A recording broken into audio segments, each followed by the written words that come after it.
The first wing. They said dragons did not feel pain the way humans did. They said their scales were too thick, their blood too ancient, their bodies too powerful to know suffering the way smaller creatures did. They said dragons only understood hunger, rage, dominion. They said a dragon's cry was not pain, only fury given voice. They were wrong. Aaron Vale learned that on a night when the wind carried ash instead of snow, and the mountains whispered with distant thunder that was not thunder at all. It was winter, but not the kind that settled gently over the land. This winter had teeth.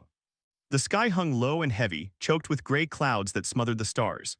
The wind cut through the mountains like a blade, carrying the bitter scent of smoke and something darker beneath it, burned wood, charred stone, and loss. Far below, beyond the jagged ridges, the remnants of a village still smoldered. Another casualty. Another story that would be twisted into something simpler by morning. The dragons attacked. They always said that. Never mentioned who shot first. Never mentioned the arrows, the traps, the poisoned bait. Never mentioned the eggs taken from nests and sold to nobles who wanted trophies that breathed fire. Aaron knew better. Because he was always the one who arrived after. Not to fight. Not to judge. Only to claim what was left. He walked alone along the narrow mountain path, his cloak pulled tight around him, boots crunching against frost-hardened stone. His satchel rested against his hip, worn leather creaking softly with each step. Inside were the tools of his trade, bandages, herbs, needles, salves. Simple things. Fragile things.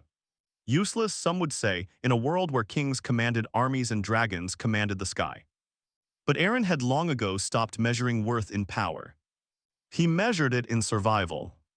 And survival, more often than not, came down to small, stubborn acts of defiance against death. A bandage. A stitch. A refusal to let something end simply because it was easier to let it go. The wind howled, tugging at his hood. He kept walking. He had no destination tonight. That was often the way of it. He followed rumors, smoke, silence where there should have been sound. Pain had a way of leaving trails. And he had learned how to read them. He might have walked past it. Another night. Another path. Another moment where survival meant choosing not to get involved. But then, the mountains cried. It was faint. So faint that it might have been mistaken for the wind slipping through the stone. A broken sound. Small, sharp, gone almost as soon as it came. Aaron stopped.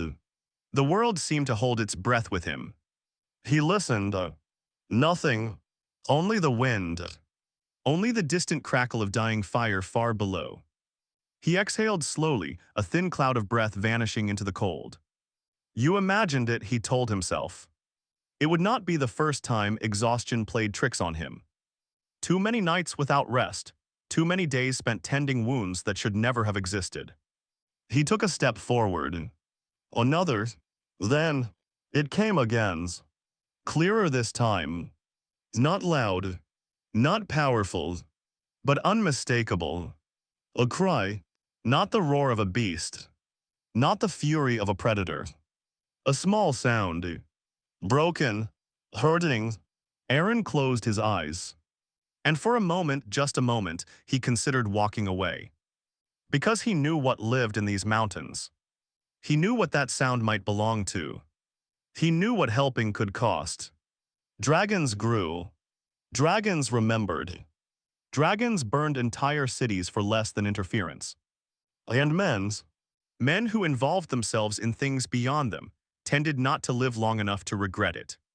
His grip tightened on the strap of his satchel. You are a healer, he reminded himself. Not a hero. Not a fool. Just a man who patched wounds and tried to survive another day. This was not his fight.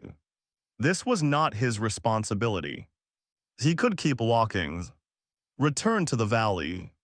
Pretend he had heard nothing. No one would blame him. No one would know. The mountains did not keep records of mercy left undone.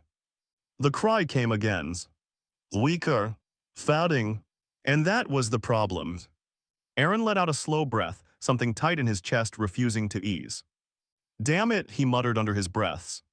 He turned toward the sound. toward the risk, toward the things that would not let him walk away. The path narrowed as he climbed higher, twisting between jagged rocks and frost-laced pines that creaked under the weight of winter. The air grew thinner, colder, sharper with each step. Here the world felt older, untouched by the kingdoms below, untamed, and dangerous in ways men could not control. Aaron moved carefully, placing each step with practiced precision. One slip here would mean more than a fall, it would mean disappearance. No one searched these heights. No one returned. The cry guided him. Faint, intermittent. Each time he feared it had stopped for good, it came again, quieter, more strained. Until finally, it led him to the edge of a broken outcrop. Stone jutted upward in jagged shards, as if the mountain itself had been torn open. Scorch marks blackened the rock, fresh and ugly against the pale frost. Aaron slowed. Something had happened here. Recently. The signs were clear to him, the pattern of destruction, the smell lingering in the air. Struggle, violence, and fire. His pulse quickened. He almost turned back then. Because this was not the aftermath of a hunt. This was something else. Something larger. Something he did not want to meet. But then, a small, broken whimper drifted from beneath the stone. Aaron swallowed. Too late now, he murmured. He stepped closer. Carefully, slowly, every instinct screaming at him to be ready to run. The space beneath the outcrop was shadowed, half hidden by collapsed stone. For a moment he saw nothing but darkness. Then, a flicker, faint, like embers buried beneath ash. Two eyes opened, and fixed on him. Aaron froze. Time seemed to stretch, thin and fragile as glass. Because there, curled tightly against the cold stone, was a dragon. A hatchling, small by the standards of its kind. No larger than a large dog, its body coiled in on itself as if trying to disappear. Its scales shimmered faintly, a deep molten hue dulled by dirt and blood. Each breath came shallow, uneven, a soft tremor running through its body. It looked fragile. Too fragile. Aaron's gaze moved slowly, taking in the details with the trained eye of a healer. And what he saw tightened something in his chest. The left wing, bent at an unnatural angle. Torn along the membrane, the thin skin shredded and clotted with dark, drying blood. The bone beneath had shifted, wrong, pressing against the surface in a way that spoke of a break not yet set. Burn marks scarred its side. Fresh, angry, not self-inflicted. And there, just beneath its shoulder, an arrow, driven deep. Fletching snapped, a shaft splintered. A hunter's shot. The hatchling flinched as he stepped closer. A weak hiss slipped from its throat, barely more than a breath. Its jaws parted, and for a moment a flicker of flame sparked between its teeth, small, unstable, before dying into nothing. It didn't have the strength. Aaron did not move. Every story he had ever heard rose in his mind, loud and insistent. Run. Leave. This is not your place. Dragons grew. Dragons remembered. Dragons burned. He had seen what even a young drake could do when cornered. This one, injured or not, could still kill him. And if it lived, if it healed, would it remember this moment as kindness? Or as weakness to be punished later? The hatchling's eyes did not leave him. Wide, bright, filled with something that cut through every warning he had ever been given. Fear, not rage, not hatred. Fear. It did not look like a monster. It looked like something that had been left behind. Something that had not been strong enough to fly away when the rest had gone. Something that had been hunted and had barely survived.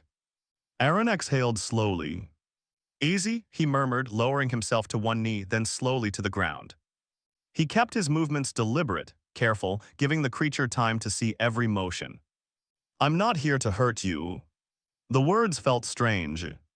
Because he didn't know if they were true. Not because he intended harm. But because intention did not always matter. Pain would come no matter what he did next. The hatchling's gaze followed his hands as he reached into his satchel. Every shift, every breath, Its body tensed, muscles trembling as if preparing to strike or flee. It did neither.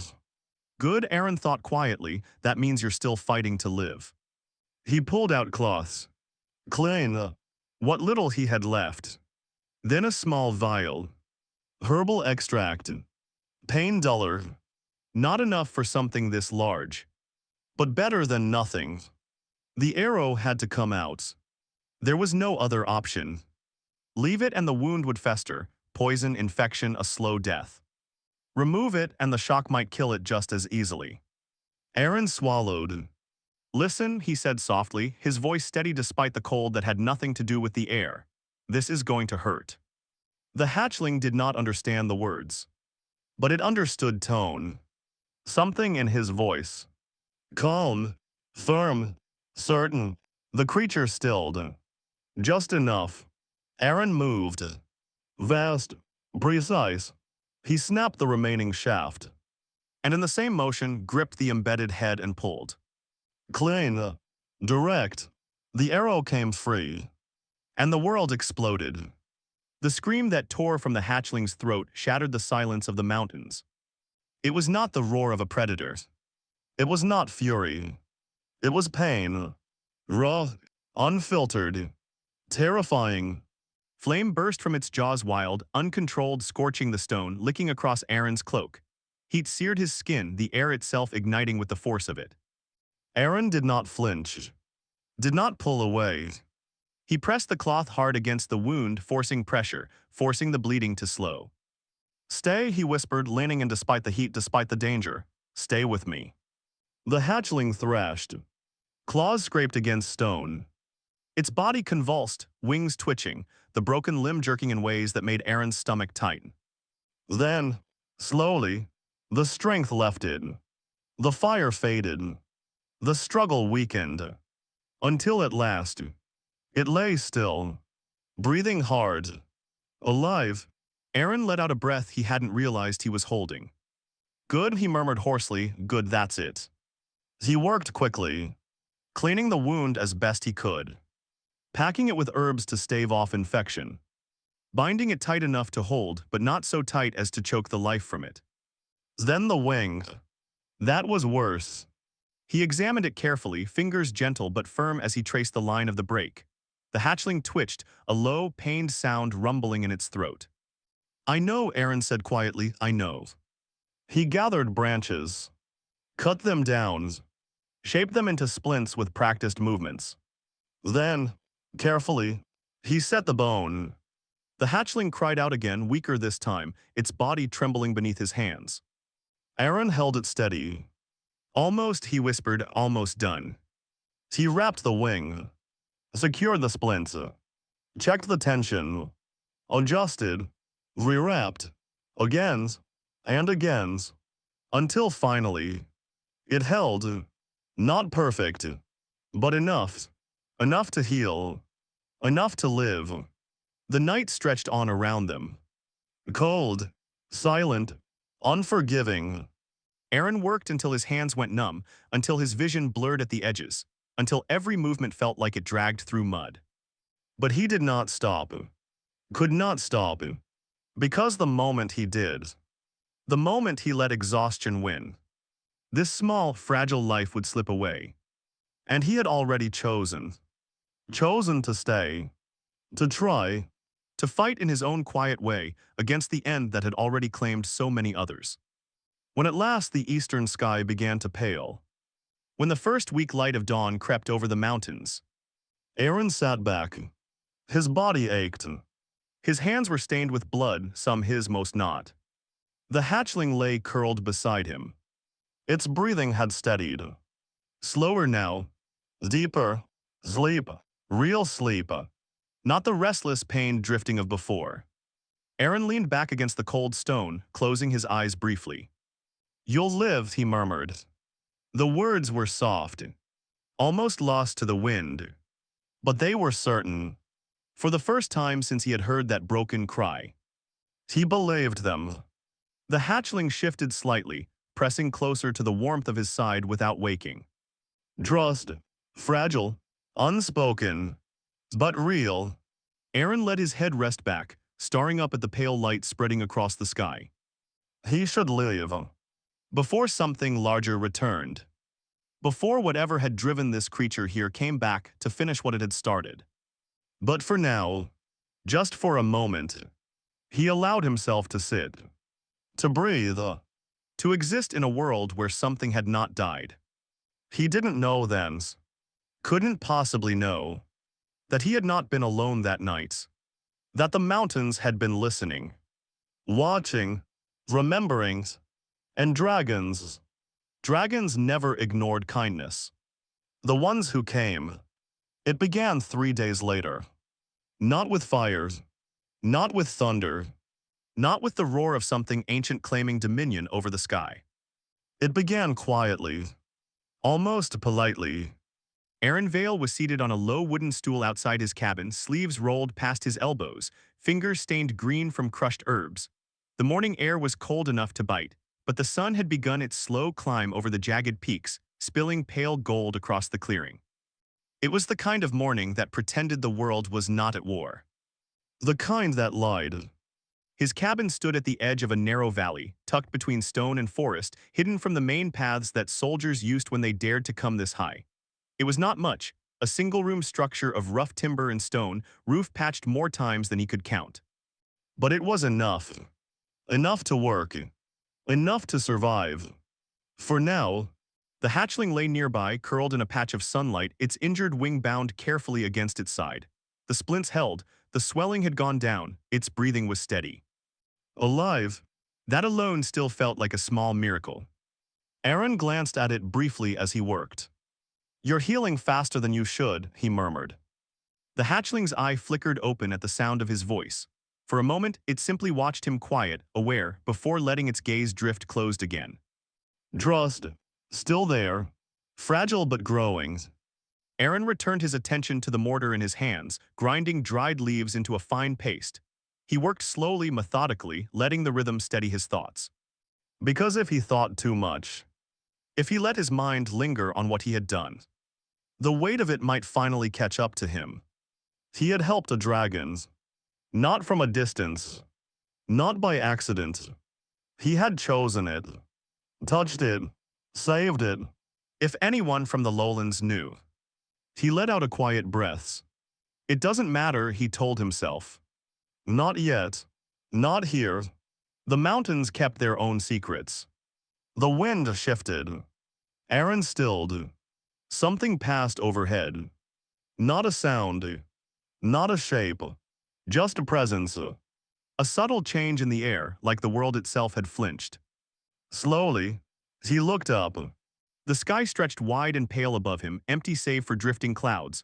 No wings, no shadows, no sign of anything that could have caused that sudden, oppressive stillness. But the silence was wrong. Too heavy. Too aware. As if something unseen watched from just beyond sight. Aaron's grip tightened slightly on the mortar. Then, a sound behind him. Soft, careful, the faint crunch of weight settling onto frost-hardened ground.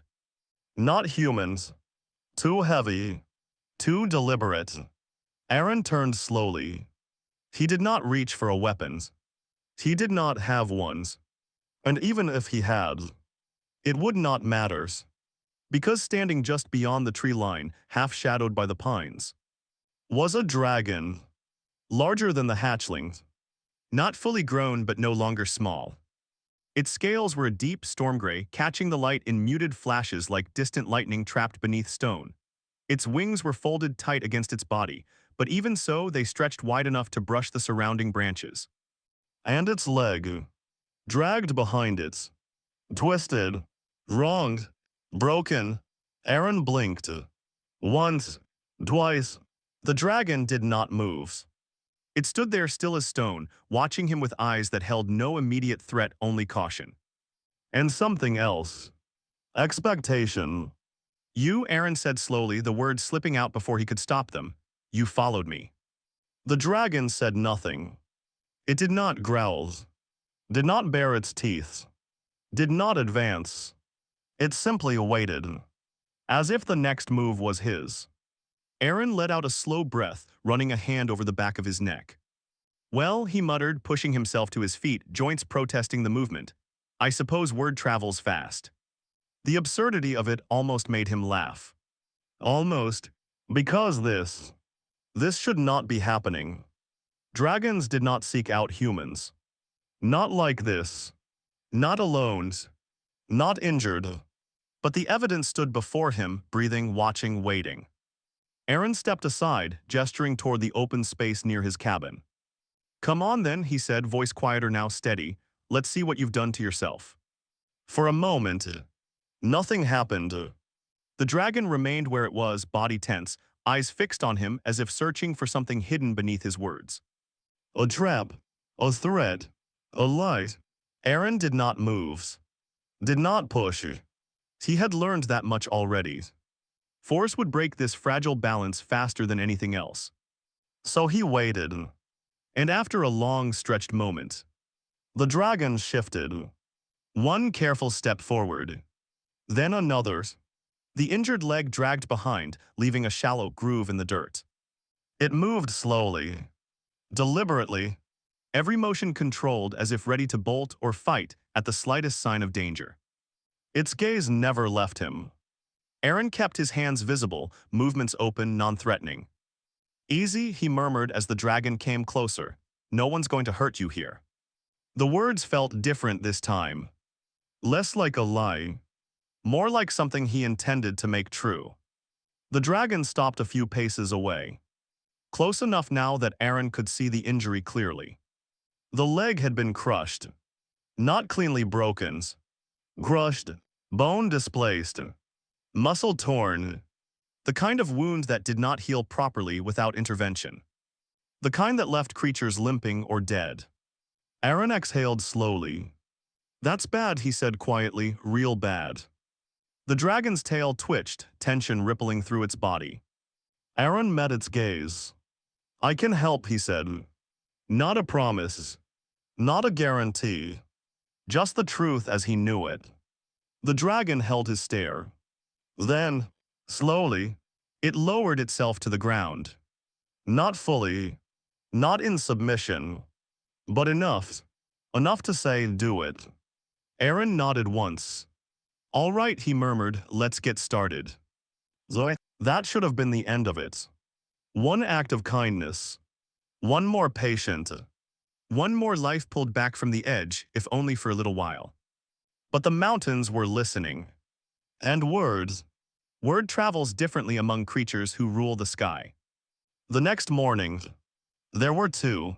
Aaron opened his door to the cold dawn, expecting silence. Instead, he found them waiting. One stood near the tree line, its flank torn open by a deep, jagged gash that still seeped dark blood. The wound looked fresh, recent. The other lay curled nearby, its head low, eyes half closed. At first, Aaron thought it slept. Then it blinked. Slow. Too slow. The eyes were clouded at the edges, the scales around them scorched. Burn damage. Severe. Aaron stared at them. Then at the mountains beyond. Then back again. You're kidding, he said flatly. Neither dragon responded. They simply watched him. Waiting. The same way the first had.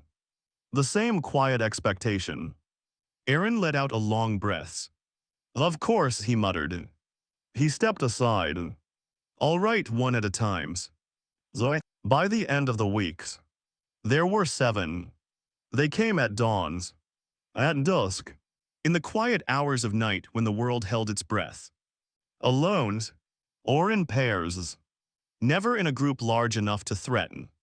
Never loud. Never aggressive. They waited at the edge of the clearing like silent shadows, watching the small human who had done what no other had. He had not hunted. He had not fled. He had helped. Aaron stopped asking how. Stopped questioning why. There was no answer that would make sense of this. So he did what he always did. He worked. Bandages. Splints. Salves. Burns, broken bones, poisoned wounds from hunter traps. Some injuries were clean. Simple. A broken wings. A shallow cut. Others were not. Barbed arrows left to tear flesh with every movement. Poison that spread beneath scales, turning strong bodies weak from the inside. Burns that did not come from dragon fire, but from something harsher, colder. Human-made. Aaron treated them all. Day after day. Night after night. He slept when he could. A few hours here. A few moments there. Sometimes not at all. His hands began to shake. Not from fear. From exhaustion. From the strain of doing too much with too little. His supplies dwindled. Bandages ran thin. Herbs ran out faster than he could gather them. He began to improvise. Cloth torn from his own clothing. Roots and leaves he had once dismissed as useless, now tested out of necessity. Some worked. Some did not. But he did not stop. Could not stop. Because every time he looked up, there were eyes watching him. Not demanding. Not threatening. Just awaiting. Trusting. And that was heavier than any expectation a king could place on him. Hold still, Aaron muttered one evening, leaning over a young drake whose side had been opened by something sharp and brutal. The creature growled low in its throat, muscles tensing as the needle passed through its hide. I mean it, Aaron added, pressing a hand against its shoulder. You move, I miss, and then we both regret it. The drake's tail lashed once, irritation flickering through its body. Complain all you like, Aaron said dryly, tying off the stitch. You're the one who picked a fight with something bigger than you. The drake huffed, a weak puff of smoke escaping its nostrils. Almost amused. Aaron paused, then shook his head faintly. Don't tell me you understand me, he muttered. The drake's eye blinked slowly. Unbothered. Unapologetic. Aaron snorted under his breath. Of course you do, he said. Why wouldn't you? Zoe. Days blurred into weeks. Time lost its edges. Morning night it all became the same endless cycle of work and exhaustion, of pain and relief, of wounds opened and wounds slowly, stubbornly healing. And the clearing changed. Where once there had been silence, there was life. Massive shapes resting between the trees. Wings folded, bodies curled, breaths rising in slow, steady rhythms. Low rumbles of communication passed between them, sounds too deep, too layered for human ears to fully understand. A language older than kingdoms. Older than wars. Aaron did not try to decipher it. It was not meant for him. But he understood enough. They were not speaking of him as prey. They were not speaking of him as a threat. They were speaking around him. Including him. And watching him. Always watching. Not as predators. But as guardians. That realization came slowly. At first it was subtle. A shift in behavior. A change in how they positioned themselves. Always between him and the forest. Always between him and the paths that led down the mountain. Always aware. Always ready. Then, they began to live things. At first, Aaron thought it coincidence. A fresh kill left near his door clean, untouched. He stared at it for a long time before finally dragging it inside. Thank you, he said awkwardly to the empty clearing. No one answered. But he felt eyes on him. The next day, bundles of herbs. Not the common kind he gathered himself. Rare ones. Hard to find. Harder to harvest. Left neatly arranged beside his workbench. Aaron crouched beside them, fingers brushing the leaves gently. You don't even know what these do, he murmured. And yet, they had brought them. For him. For his work. Clean water appeared in hollowed stones, collected from high springs far above his reach. Perfect. Untouched. Then, gold. Gems. Offerings that glinted in the light, worth more than his entire life's work. Aaron stared at them. Then pushed them aside. I don't need payment, he said firmly, voice carrying across the clearing. A few heads lifted. Eyes watched him. Unblinking. They didn't understand. Or perhaps they did. Because what they gave him next was not gold. It was not gems. It was something far more valuable. Protection. The change was immediate. Hunters stopped coming. At first, it was just fewer tracks along the lower paths. Then none at all. The traps vanished. The poisoned bait disappeared. The distant echoes of conflict, shouts, clashes, screams faded into nothing. Word spread quickly in the lowlands. The mountains were no longer empty. Something lived there now. Something that watched. Something that answered intrusion with fire and fury. Something that did not tolerate trespass. Aaron noticed the difference the next time he went to gather herbs beyond his usual range.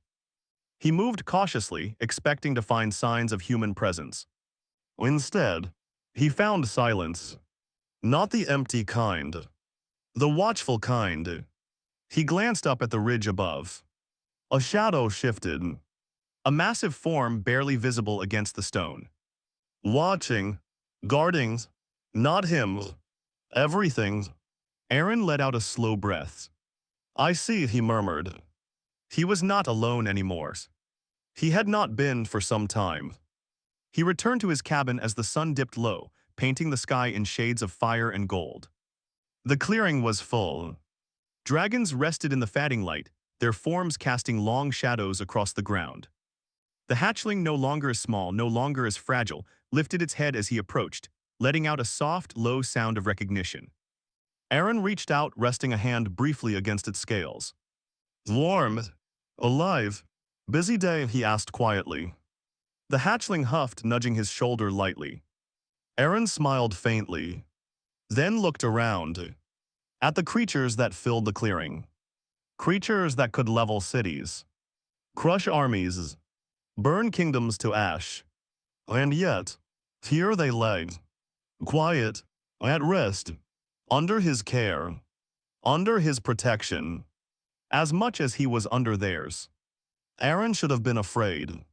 Surrounded by power beyond anything he could comprehend. One wrong move. One mistake.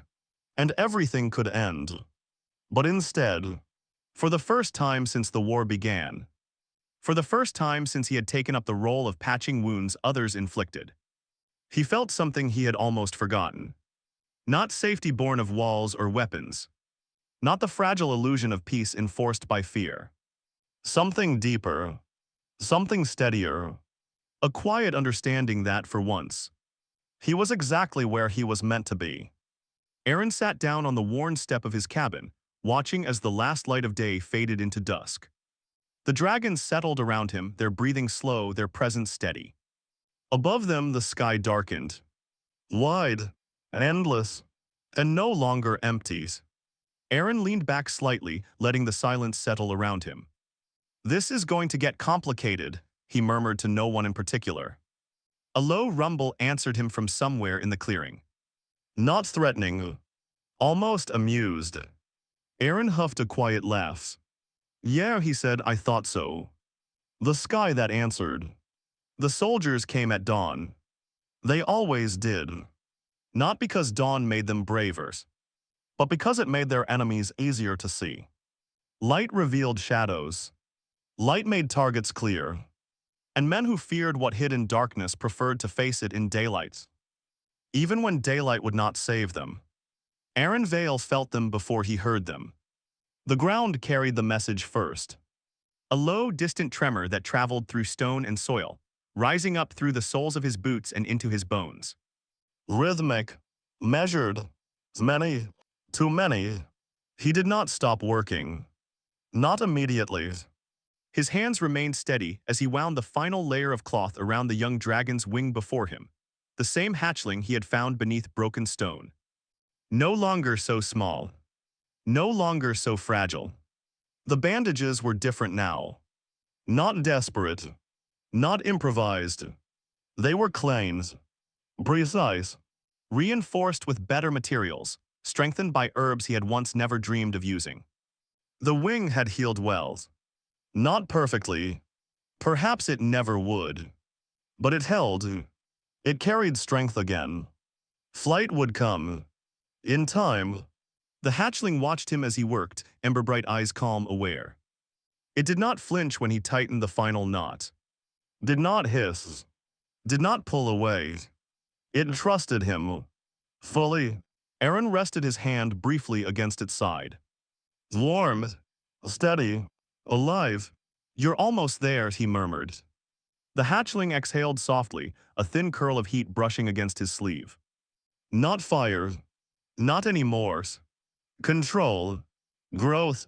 Aaron allowed himself the smallest hint of a smile. Then, the tremor deepened. Closer now. Boots. Armor. Metal against stone. Aaron closed his eyes. Just for a moment. Of course, he breathed. Because peace, even fragile, hard-earned peace, never lasted. Not in a world that feared what it did not understand. Not in a world that turned fear into orders. He rose slowly to his feet. Behind him, the clearing had gone silent. Not empty, never empty, but silent. The kind of silence that came before a storm. The dragons were still. Watching. Waiting. They had heard it too. Of course they had. Their senses were sharper. Their awareness broader. They knew what was coming.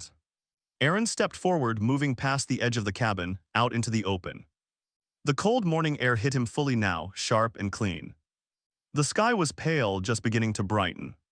And at the edge of the clearings, they stood, a full company, not a scouting party, not a handful of hunters testing their courage.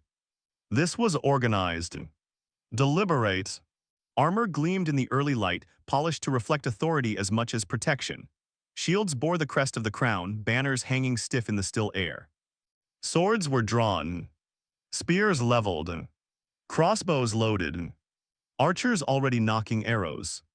Prepared, ready, afraid, because only fear made men bring this much force to a place like this. At their head stood a captain, older than most, seasoned.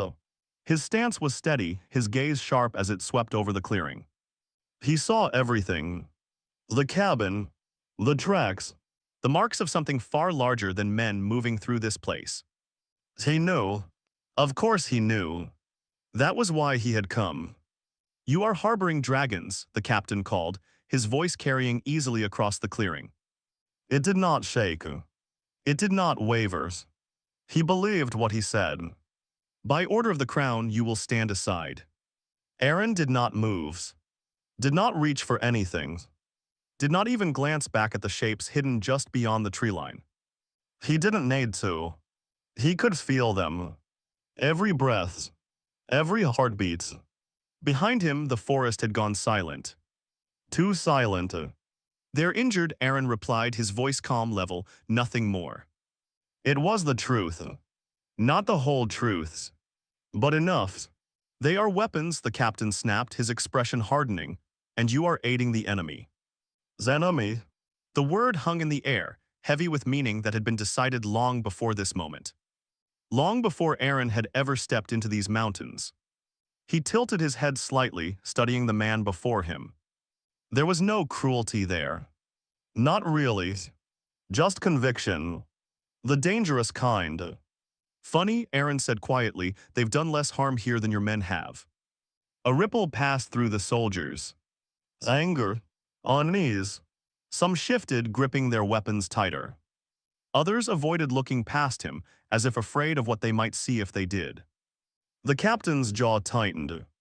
Last warning. Aaron sighed. It was not dramatic. Not defiant. Just tired. Tired of war. Tired of lines drawn where none should exist. Tired of watching lives reduced to sides. Slowly, he stepped forward. Just a man. No armors. No weapons. No shield to hide behind. Only blood-stained hands and tired eyes that had seen too much of what both sides could do to one another.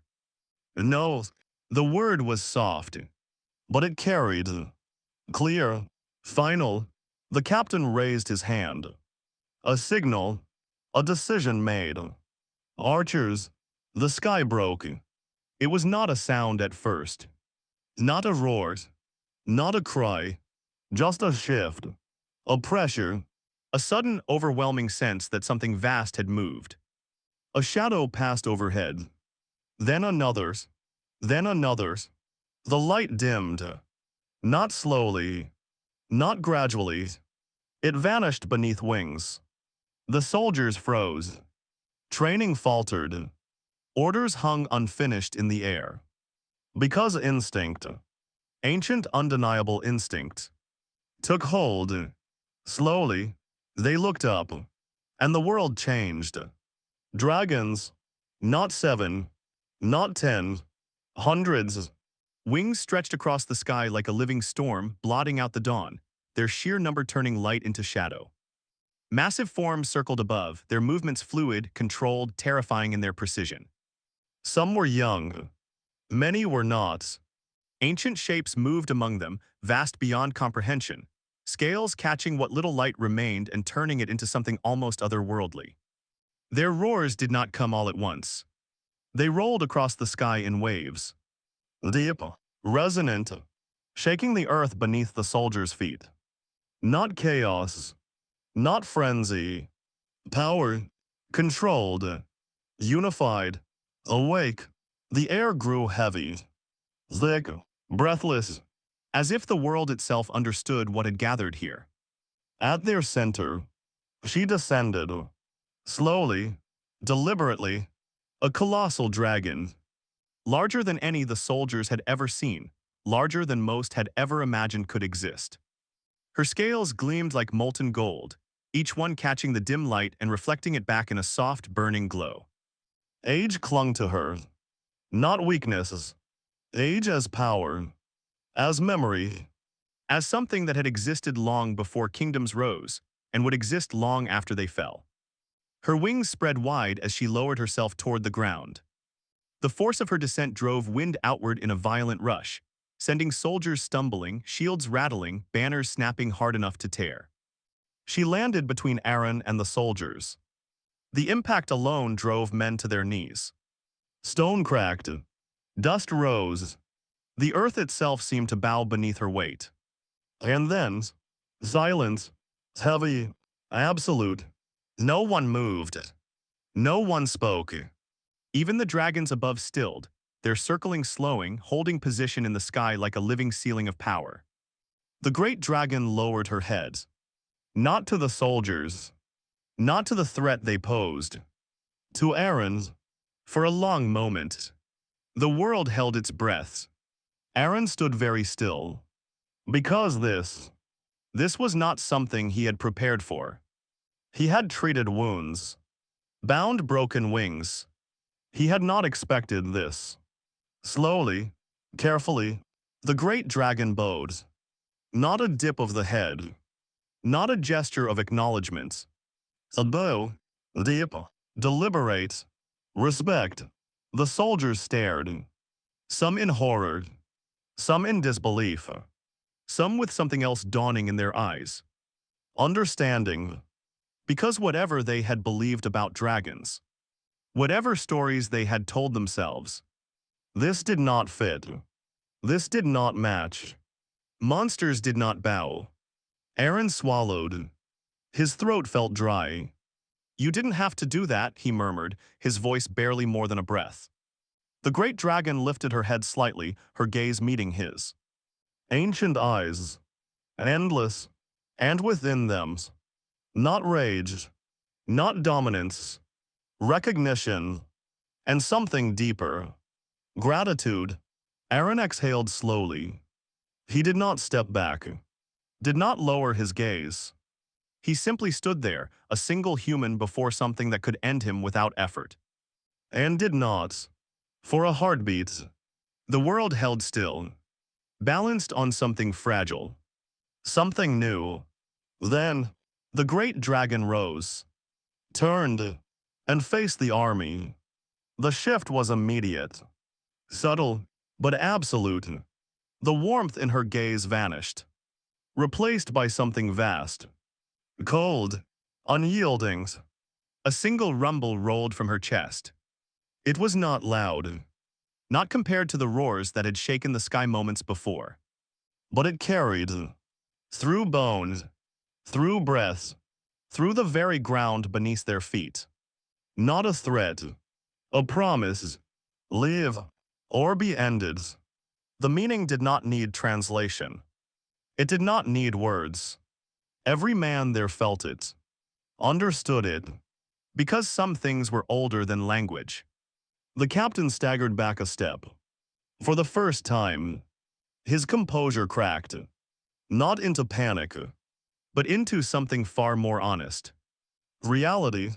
He looked up, at the sky filled with wings, at the creatures that could erase them before a single order could be completed, at the impossible truth standing before him. Then, slowly, he lowered his hand.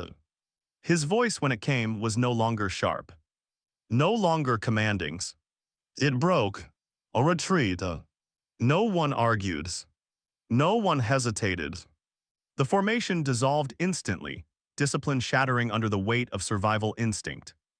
They turned. They ran. Armor clattered. Weapons lowered. Boots pounded against the ground as the company fled down the path they had come. Not chased. Not pursued. Allowed. Because the warning had been given. And it had been understood. Within moments, they were gone. The clearing fell silent once more. But it was not the same silence as before. This silence was full, alive, heavy with everything that had just happened. The sky remained dark with wings. The great dragon stood unmoving, watching the path until the last trace of the soldiers vanished from sight. Then, slowly, the tension eased. The weight lifted. The dragons above began to move again, their circling widening, loosening. Not leaving, never leaving, but no longer poised to strike. Aaron stood there long after the soldiers were gone. He did not speak, did not move. He simply existed in the aftermath of something he still did not fully understand. Surrounded by dragons, protected by creatures the world called monsters. He let out a quiet breath. I only bandaged a wing, he said softly. The words felt small, insufficient, almost foolish. A soft nudge pressed against his shoulder. Aaron glanced down. The hatchling stood beside him. Not so small anymore. Its eyes were bright, clear, alive, strong. It leaned into him just slightly. Familiar, comforting, family. Aaron lifted a hand, resting it against the side of its neck. Seems I did more than that, he murmured. Above him, the sky shifted. The great dragon turned her head slightly, her gaze lingering on him for a moment longer. Then she spread her wings. Massive, radiant, and with a single powerful motion. She rose. The air thundered as hundreds of wings followed, lifting into the sky, turning shadow into motion, into something vast and alive and impossible to ignore. They did not leave. Not completely. Some remained. Always. Watching. Guarding. But the sky was no longer empty. Aaron watched them, head tilted back, eyes tracing their paths as they moved across the endless blue. And for the first time, it did not feel like something to fear. It felt like something that had answered. Not to power, not to forces, but to something far quieter. Something far rarer. Kindness, given freely, without expectation, without demand, and returned, with loyalty, with protection, with a debt no fire could ever repay. Aaron stood there until the sun fully rose, until the light broke through the last shadows of wings. Then, slowly, he turned back toward his cabin, toward the clearing, toward the lives that now depended on him, and the ones who would protect those lives in return. The war still existed. The kingdoms still fought. Fear still ruled much of the world beyond these mountains. But here, for now, something different had taken root. Not fragile, not temporary, but real. A man, a promise, and a sky that had answered.